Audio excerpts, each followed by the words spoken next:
Hi guys, it's me Nur and welcome back to my YouTube channel. Hmm, pernah gak sih kalian ngerasa kayak lagi hidup di tengah perlombaan? Entah itu di kampus, di circle pertemanan, bahkan di media sosial. Semuanya tuh kayak berlomba-lomba buat jadi yang paling pinter, paling aktif, paling menarik, paling bisa segalanya. Dan giliran kita merasa biasa aja nih, tiba-tiba tuh akan muncul perasaan yang kayak tertinggal ataupun bahkan ngerasa nggak berharga. Aku yakin banget banyak dari kita yang lagi ada di situasi yang kayak gini.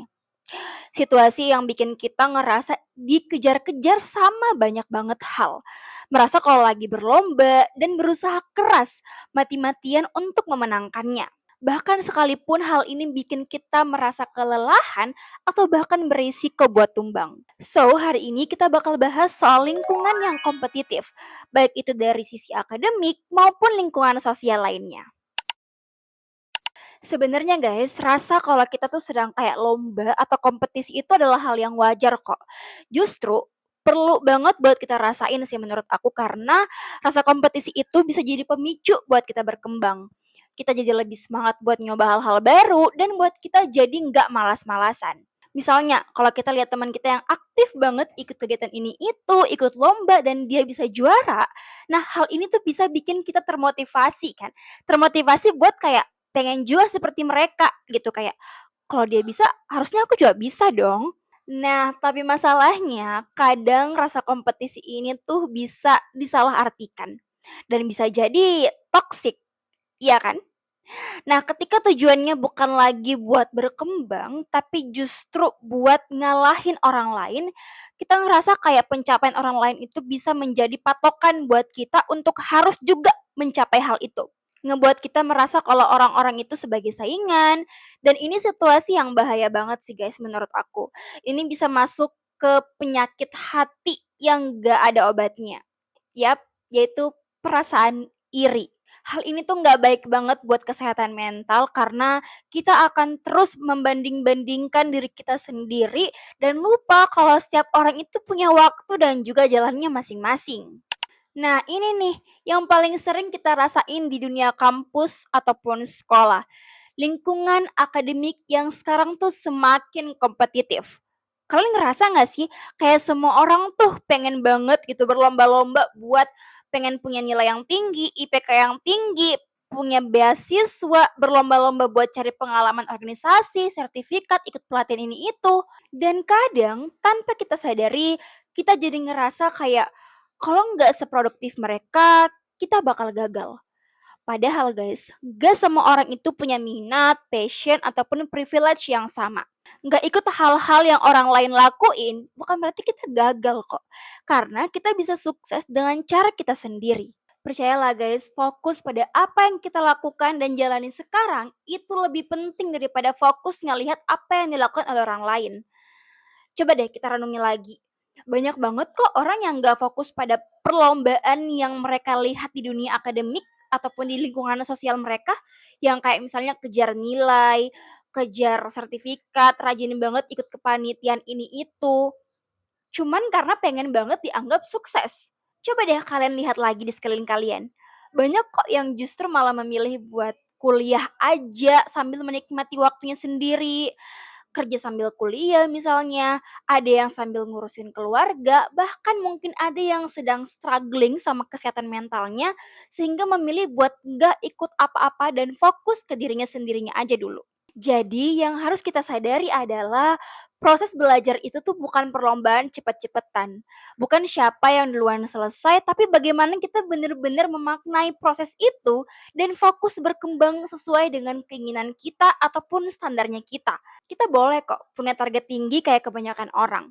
Tapi jangan sampai itu bikin kita kehilangan makna dari proses perjalanan itu sendiri. Dan lingkungan sosial juga nggak kalah seremnya guys.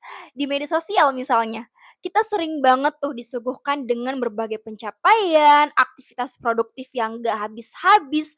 Pokoknya semua hal tuh terlihat sempurna dan penuh kebanggaan. Dan karena kita sering banget nih mengonsumsi semua hal tersebut, kita justru merasa nggak sehebat mereka, nggak sesempurna mereka, nggak punya hal yang juga bisa dibanggakan, dan akhirnya lagi-lagi kita ngerasa gagal dan tertinggal. Dan gak jarang nih persaingan sosial juga muncul di pertemanan.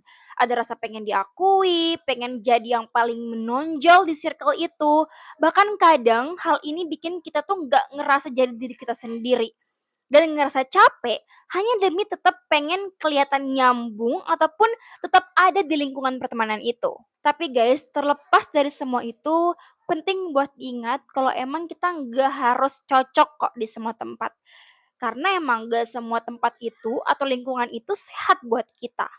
Dan semua hal itu diperparah karena yang bikin kita capek itu bukan kompetisi terhadap lingkungan luar aja, tapi juga adanya ekspektasi diri sendiri. Kita sering banget ngasih standar tinggi ke diri sendiri, kayak misalnya harus sukses di usia 20-an lah, harus lulus 3,5 tahun ataupun lulus tepat waktu lah, harus udah punya karya yang banyak, harus selalu aktif ataupun produktif lah. Padahal pun gagal itu adalah hal yang wajar kok guys. Karena itu bagian dari proses perjalanan kita. Kita juga boleh banget buat istirahat dan ngasih jeda ke diri kita sendiri ketika lagi lelah. Kompetisi yang saat itu bukan soal kita bisa ngalahin orang lain, tapi soal gimana kita ngalahin rasa takut sama ragu yang ada dalam diri kita sendiri. Dan kalau kita harus membandingkan, bandingkan aja diri kita yang sekarang dengan versi kita yang dulu. Dan kemajuan sekecil apapun, please guys, hargai. Karena itu juga suatu pencapaian. Bahkan bertahan sampai detik ini pun adalah pencapaian. Oke, kita bakal bahas gimana caranya kita bisa keluar ataupun ngehadepin lingkungan yang kompetitif itu. Pertama adalah penting banget buat kenali kapasitas diri sendiri. Kadang nih guys, kita itu semangat banget pengen produktif, pengen ikut banyak kegiatan, lomba, organisasi, kelas tambahan, ya pokoknya semualah diambil. Tapi kita lupa bahwa setiap orang itu punya energi, waktu, dan batas kemampuan yang berbeda-beda. Dan dalam bimbingan dan konseling sendiri, ini erat banget kaitannya dengan konsep self-awareness, yaitu kesadaran diri terhadap potensi, kelemahan, emosi, dan kebutuhan pribadi. Jadi, kalau kita tahu sejauh mana kemampuan kita bisa nyusun strategi belajar ataupun strategi berkembang yang gak nyiksa diri sendiri. Kedua, bangun support system yang sehat. Kalian percaya nggak sama kekuatan lingkungan suportif? Iya, lingkungan yang dipenuhi sama orang-orang yang akan ada dan terus dukung kita. Atau biasa disebut support system. Support system ini bisa keluarga, sahabat, komunitas, atau bahkan seseorang yang bisa bantu kamu kayak konselor ataupun psikolog.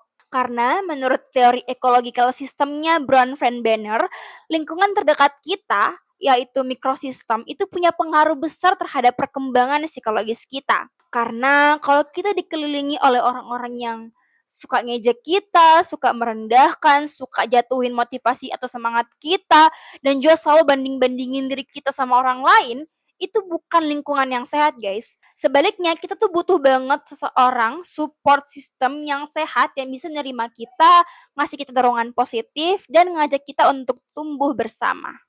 Yang ketiga, kurangi kebiasaan banding-bandingin hidup. Ini nih yang sering banget menjadi sumber tekanan.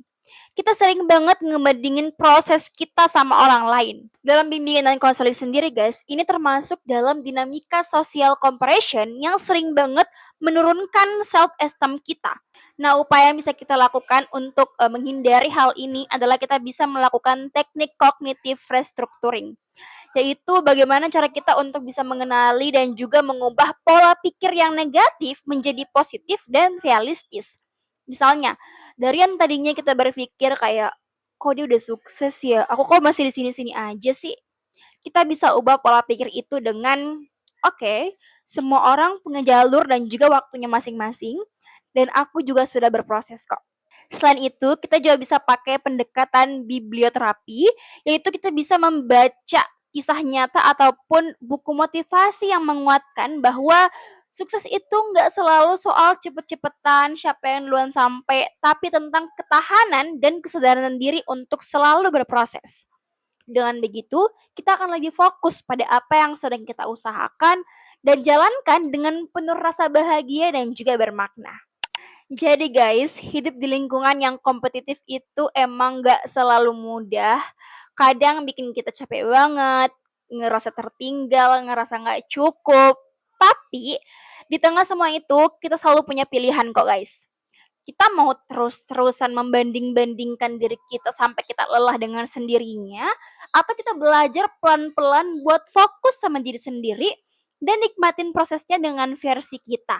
Ingat ya guys, kamu boleh banget buat istirahat kalau kamu lagi capek. Gak apa-apa banget kalau ada hari dimana kita pengen leha-leha aja, nikmatin waktu buat rebahan aja misalnya. Karena apa ya, gak apa-apa untuk gak harus terus jadi yang terbaik gitu. Gak apa-apa untuk gak tampil sempurna. Karena kamu tuh tetap berharga kok. Kamu tetap cukup dan kamu tetap layak buat bangga. Dengan caranya kamu sendiri.